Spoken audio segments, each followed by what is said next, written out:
Happy Halloween!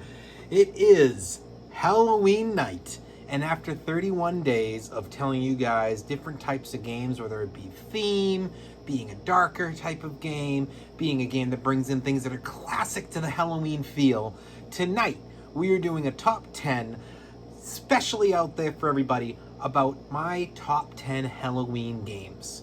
Now, there's a lot of ways to judge this. Just because a game's higher on this list doesn't necessarily mean that the game is the better game. It might just mean that for me, when it comes to the Halloween season, this game is ranked higher. I'll try to get you some basics on this, but overall, we're going into, with the Meeples champion, my top 10. So, let's kick this right off with number 10. Yes, number 10 is a two-player game. It actually was, I believe, not brought up during my 31 days. And the reason being is that I don't own the game. Nobody else owns the game. It's a game that I played primarily during the year plus that me and my friends couldn't meet because of COVID. And we were all on Board Game Arena every Monday night. And this game would usually lead off.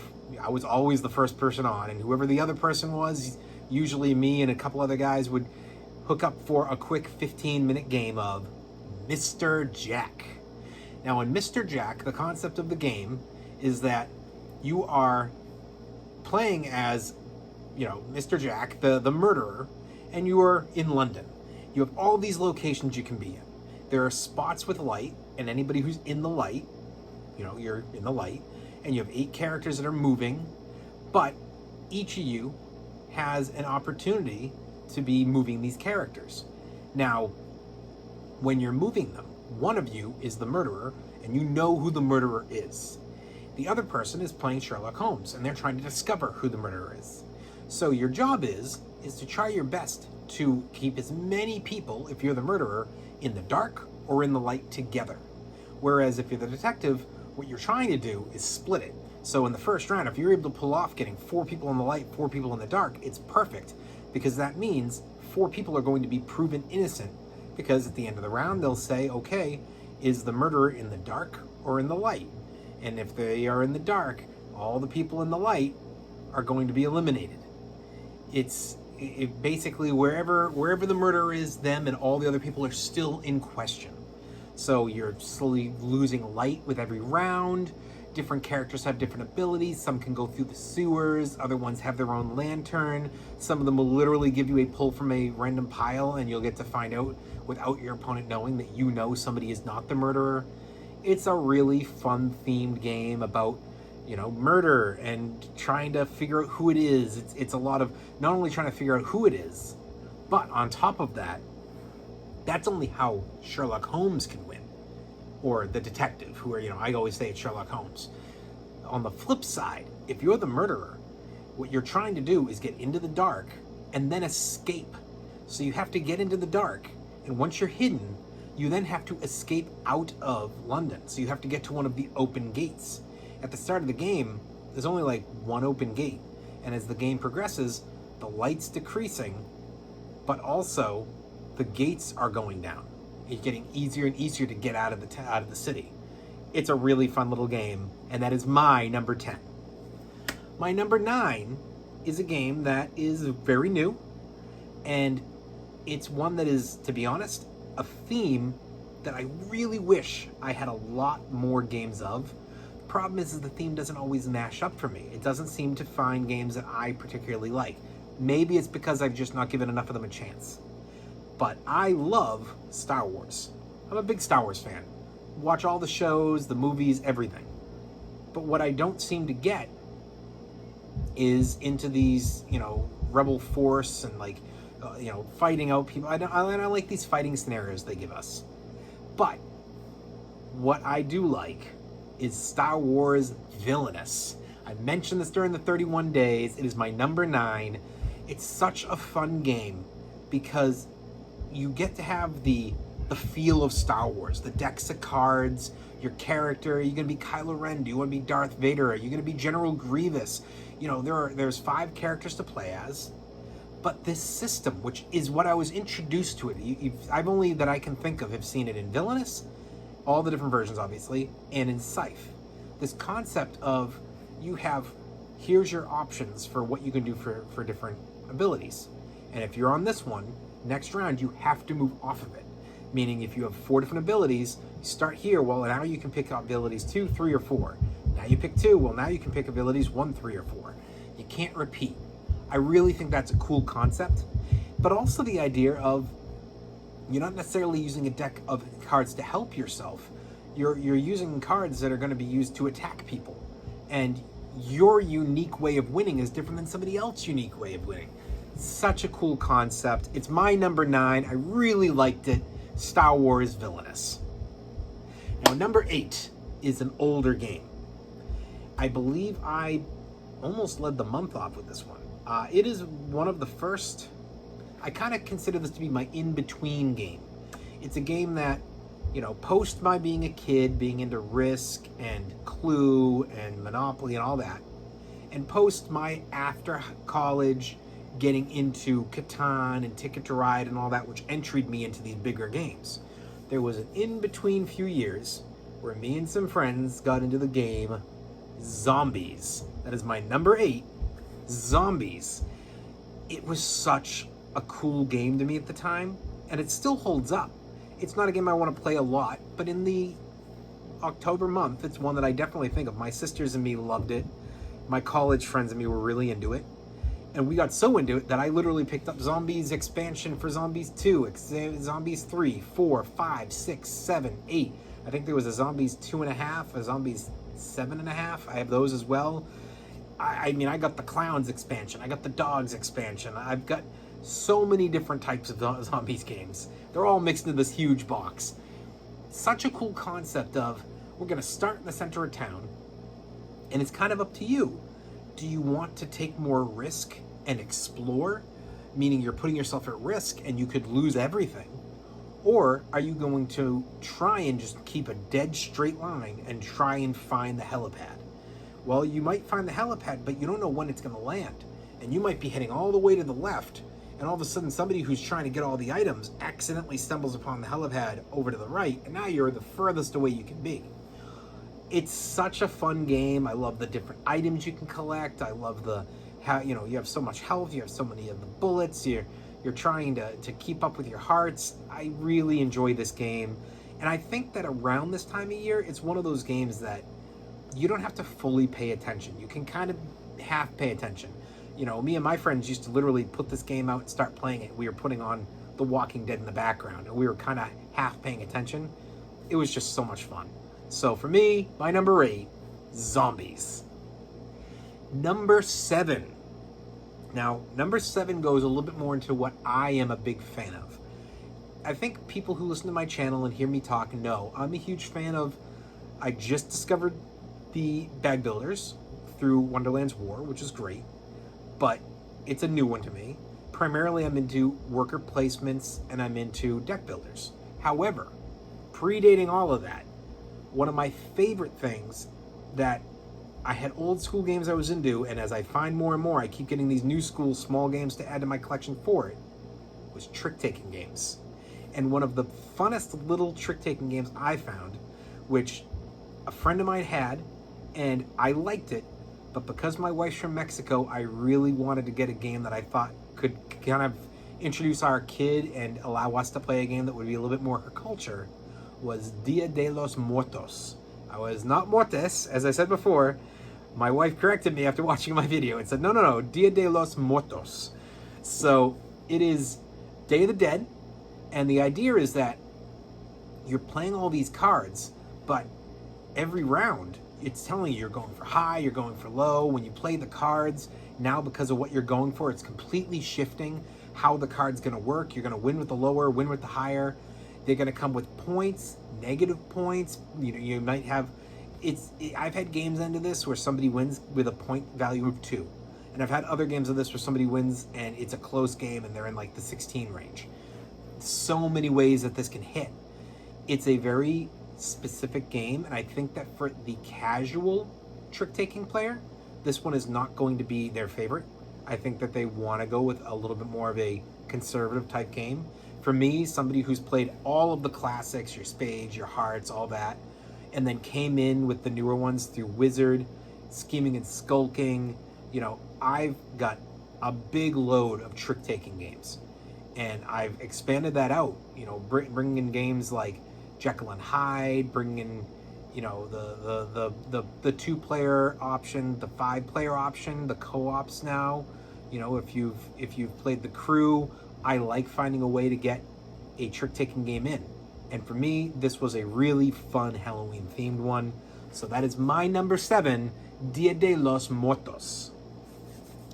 Number 6. Now, this is a game I never get to play. And infuriates me because it's rare. It's hard to find. Anybody who's played it with me is like, man, can I get the game? And I'm like, nope. You're not going to find it in a store. You're not going to find it online. It is a hard game to get your hands on. And even if you do get your hands on it, it's so hard to play at its top value because this game is meant to be played with 8.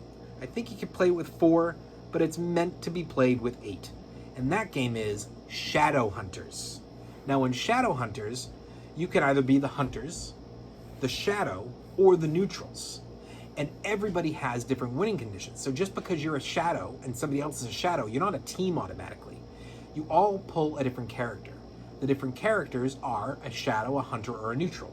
And they come with a specific winning condition. So you'll be playing through this game, and you have to shuffle it up, and all the different decks are randomly put out. So then you roll this die, and it goes, okay, you have to go to this section. And you basically have your multiple decks of like, hey, there's equipment cards, here's curse cards, here's cards that will give you an ability to attack somebody. But they're all grouped in different duos. And so when you roll the die, you'll have to go pick from one of the 2 piles in that area, which is random every game. As you're going through it, you're slowly moving up on your point tracker. Well, there are different winning conditions. And whenever somebody finally hits the winning condition for their character, they have to reveal it and the game ends. However, there's the possibility that everybody, or at least multiple people, can get winning conditions at the same time. So you might find that a shadow player and a hunter player both hit, and they're like, oh, well, the shadow player had to kill a hunter, and they win. But the hunter says, if you can get killed by a shadow in this way, you win. So many different interesting ways to do it. It's not necessarily the most fun strategic game, so I think that those experienced or expert players might get a little annoyed at this game. But it's not like playing, say, Munchkin, where it's just complete chaos. There is controlled chaos. It's just the idea that it's not face up. It's not obvious.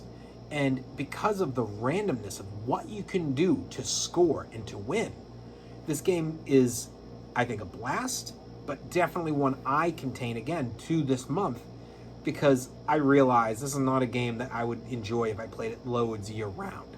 So I contain it to, I need to play it if I can once or twice during the month of October. But for me, that's my number 6, Shadowhunters.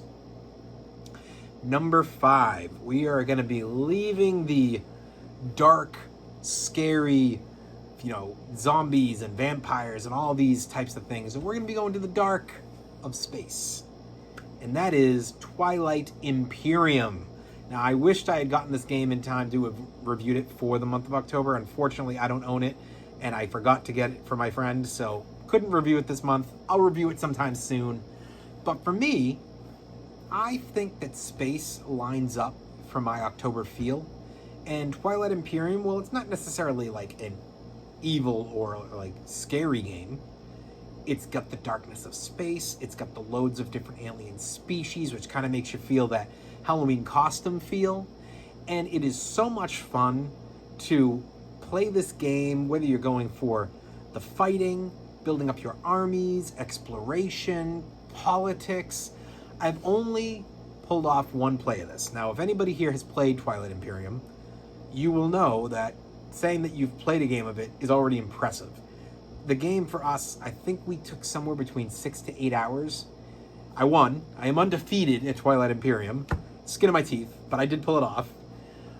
But it is one of those games that was on my list for years. And it was so weirdly timed. My birthday was literally, I want to say that the last day I was at work before COVID was March 12th. And my birthday was March 11th. And the weekend before the COVID, me and my friends, I had planned this whole get-together to do a Twilight Imperium game. I was so excited for it. So I was pumped that I got it in, because I literally, like, we got it in and then COVID hit and we couldn't meet in person anymore. But I find this game to be such a blast. I've played 4 times Axis and Allies for like a 12 to 14 hour day. We've never finished. It's exhausting. We would always get excited for the next time to play, and it would always be like, we didn't hate the day, but it wasn't a blast. We played about 6 to 8 hours. We got a winner in Twilight Imperium, but it wasn't just a fighting game. There was so much going on. You weren't about trying to conquer it all. You were about trying to hit your point value to get the victory. And you didn't just have to get point values by conquering spots. You could do it by completing personal objectives, by completing hidden objectives, by completing face-up objectives that everybody could go after.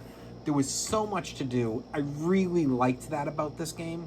And I find that if you're looking for a sit-down commitment day of, hey, it's October and we want to do something fun. Well, if you're into it and you like cosplay or something like that, and you want to get a cosplay Halloween party going, cosplay as the alien species that you're going to be playing as. Everybody have a fun little party, and either you start your day off with the party and then go into the game, or you play the game and then at the end of the game, everybody goes right into the party and other people come in and you get to have a load of fun. But I think there's a great way to bring this game into making every Halloween more fun. So, my number 5, Twilight Imperium. And what's funny is, I did not plan this. It just so happened to happen this way. My number 4 is Twilight Inscription. Brand new game. I just picked it up this year. I've only played it solo style so far, but it was my funnest solo play I've ever had. I have played a lot of solo games. I have had a couple that have really stood out as games I loved, but Twilight Inscription, my one solo play of that, which was like 2 hours, and it flew by. It was just such a blast. Same feel as far as the darkness. Yes, you have your species, but to be honest, unlike Twilight Imperium, I didn't feel my individual alien species as much. But I think this is a game that, for it being 2 hours, it's a lot more inviting. So it's more likely to pull off a, hey, let's do a Halloween party, and then we can get 8 people to play this game, and we don't have to all play. And and technically speaking, you could just buy a second game. I don't see anything about this game that really limits you from being able to go beyond 8. So I think it's a great game, and it really, for me, hits, again, that if you're not going for monsters and you're not going for dark in that regular Halloween feel theme, you're going for it in the alien theme. That's the other half to me of Halloween. Aliens is a big piece to that, and Twilight Inscription fits the bill. Because when you put all this stuff out in front of you, it's all space and dark, and it's just so much fun. So that is my number 4, Twilight Inscription. Now, my number 3 is a game that I was so excited to get. You have seen me unbox it. You have seen me review it. And now you're getting it in as my number 3 on my list. That is Cthulhu Wars. Cthulhu Wars is such a blast of a game. I've set this up various times and played through by myself. I have watched how to plays. I have watched reviews. I have watched, the actual playthroughs. And I unfortunately have not actually gotten the game to the table to play with other people. But honestly, this list isn't just about the play yourself. It's about the feel. And with everything I've done, I've gotten enough of a feel of the game to know that when it comes to a Halloween theme, this is my number 3. I don't even have to play it. Next year, if I do this list again, obviously I'll have played by then, hopefully various times. And who knows, maybe it'll bump up. I don't think it will. There's even a chance it might drop a little bit once I've played it a couple times and gotten over that excitement now that I finally own it. But for me, the idea of the Cthulhu god and the other gods from his realm and fighting it out with your different people and your different monsters and demons and slowly getting these things onto the board, these giant minis, it's so cool. I really love it. I never was a big mini person, and I don't mean that in a negative way. I didn't dislike minis, I just didn't get a game because it had minis. But recently, minis has started to take over a little for me. You may know that from watching this video as we slowly hit my top 3 here, because trust me, minis are starting to stand out. And the minis of Cthulhu Wars are probably the coolest minis I've ever seen in a game. And I think that this is one of those games.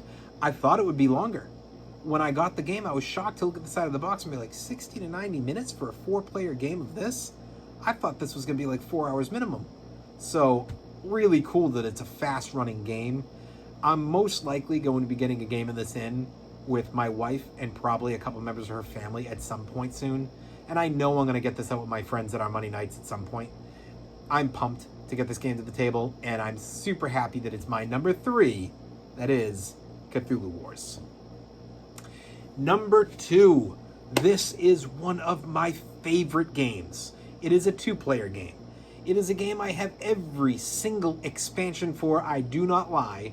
And it is a game that I just can't get enough of. And that game is Battlelore 2nd Edition.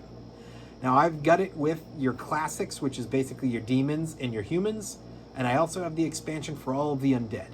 And I have the additional expansions, which brings in their second layers for each of these groups. And I've got the mountain giant, and I've got the dragon, and I've got the bats, and I've got everything. Anything you could get for an expansion, I found it, I bought it. I think I actually got 2 of the mountain giants. So this game is all about technically being in a 2-person skirmish war, but the idea being that you have an amount of points to allocate. So you're going to allocate these points out. You're going to then pick the cards that represent the ones you've bought, and then you're going to grab the cards that represent neutral, which means nothing. You're going to paste them face down. Your opponents are going to do that. You're going to have out your scenario, which means it's going to put out, do you have water? Do you have bridges? Do you have towns? Do you have mountains? Do you have anything like that on the board? It sends it up. Then it's going to give you your special points that you can make for that particular scenario. Sometimes it's if you hold a spot, every time at the end of your turn that you still hold it, you get a point. Sometimes it's if you have a certain type of character and you get them to the certain place on the board, it's going to give you 2 points. They give you types of ways to get points, and it's the first person to get to 16 that's going to win. Or the first person who just wipes out their opponent, which I've never seen happen, but could happen. Once everybody's set up, you then reveal your cards, you then put out your minis, and then proceeds fighting.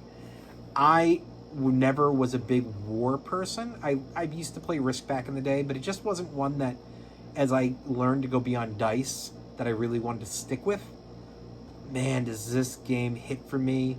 The idea that you've got your cards and that you're getting to use part of your cards to control how you attack. Oh, this is going to give a bonus to this guy. This is going to increase your attack here. This is going to give you a chance at more magic. This is going to give you a chance for quick jumping. But then you also have your cards that are going to give you the ability for how you're going to move.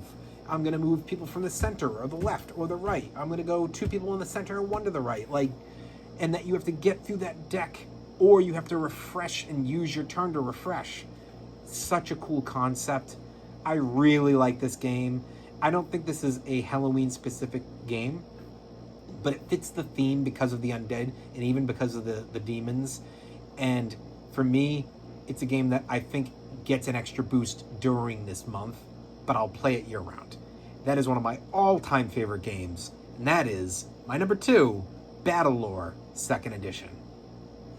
Finally, if you were watching my video from earlier today, which was not determined based on this list, because I only finally ran the list after finishing my month out, then you already know my number 1, and that is another Packed with Minis game. That game is Nemesis. Wow! I recently bought a bunch of games, specifically because I wanted to make sure that my reviews for everybody in the month of October were going to be top-notch. I had a bunch of games that were on my list that I felt, even if I can't get these to the table, I want to review these in some way. So I'm going to pull them out, I'm going to check out the rules, I'm going to set them up, I'm going to play them myself, but I'm going to try to get them to the table. Thankfully, I was able to actually get this game to the table for a 4-player matchup with my friends on a Monday night. And thankfully, this game did not disappoint. Nemesis, my number one, is such a fun, not officially, but it is alien board game. You're all in your stasis pods. When you're waking up, you all have stasis pod amnesia, so you don't remember how the ship was designed. So half the rooms on the ship are the one marked rooms, which are always the same. The other half of the rooms on the ship are the number 2 marked ships, which you shuffle, and you only get so many of them. Then you shuffle the ones that you randomly got with the ones, then you place it face down, and then as you go in each room, you figure out what happens. You might have it that when you flip it over, then immediately you're attacked. You might have it that when you flip it over, the door shuts behind you. You might have it that when you flip it over, there's a fire, or the room breaks, and whatever the room normally would have done, you have to fix it first before you can do it. It also gives you with that a count. So you're going to find out that every room has so many items in it. You have 3 different style rooms, so it's 3 different piles of items. And when you decide to go for an item in the room, you'll draw 2 cards, you'll pick one, discard the other, and you'll decrease by turning the room so that its count reduces by 1. And when you reduce to 0, there's nothing else you can grab from that room. And that's the same for every room except for the storage room, which is unlimited. You are essentially trying to make sure the engines are running. You have 3 engines. You need at least 2 running in order for the ship to not crash. You have to make sure the ship doesn't burn. If you have 8 rooms on fire at the same time, the ship just blows up. You have to make sure that you don't accidentally set off the auto-destruct. If you end up with the auto-destruct on and it hits the bottom of its token, then it's going to blow up the ship. You have to make sure that the navigation is set correct. So it's up the front. There's 4 possible destinations. You have to have somebody check it, and they have to make sure they set it to the one that's going to Earth. But on top of that, everybody has 2 objectives, a personal and a corporate. Now, you have 2 different ways of winning, and as the game proceeds, eventually an alien will hit the ship. When it does, you have to make a decision. So you could have been working towards both, or you could have fully committed to one already. But when the alien hits the ship, you have to discard one of your objectives. Meaning, your hidden objective, now there's only one, is the only way for you to win. So it might mean that you have to betray your teammates. It might mean that you're totally with them. It might mean that you have to make sure that a specific teammate dies. It might mean that you have to sabotage the ship. It might mean that you have to discover things on the ship, or you have to be the one that activates a certain thing. But whatever it is, not only do you have to do it, but you also have to make sure that the ship actually makes its distance. And unless it specifically says destroy the ship, you still have to make sure that you survive. So the ship can't blow up. You have to make sure that the ship gets to Earth, or that you are doing whatever it requires. Maybe get to the escape pod and you can make it to Earth. But whatever it does, you have to do that. And when the game is over, you then have to reveal your objectives. So if you lived, and if your objective was completed, and if the ship didn't blow up and it made it to its right destination, all the things are hit, you win. More than one person can win. So it's a semi-co-op, because technically, you could all be working as a team. You could all complete your objectives, and you could all end up making it and winning. In the game I was playing, I chose to be with the team, but I died first because I was trying to discover every room. Whereas the person who was winning needed to make sure somebody specific died, and they did. So when they got to the end, they were like, oh, well, I lived and this person died, and that's all I needed for an objective. It's a really fun game that really gets the theme of Alien just bleeding through it. You're really on edge during that game. Every time you have to make a die roll, every time that you have to go into a new room, you're nervous. And I love that about this game. It was, without question, worth all the money, worth all the wait, worth the anticipation. I had wanted to try this game for a long time, and I do not like co-ops, but I loved this game. It is my number one, Nemesis. Well, you have been speaking with the Meeples Champion on Halloween night for my special Top 10 Halloween games. I hope everybody enjoyed. I hope you all had a safe, fun, spooky Halloween, and I cannot wait to get you my next Top 10. Until next time, I'll talk to you tomorrow.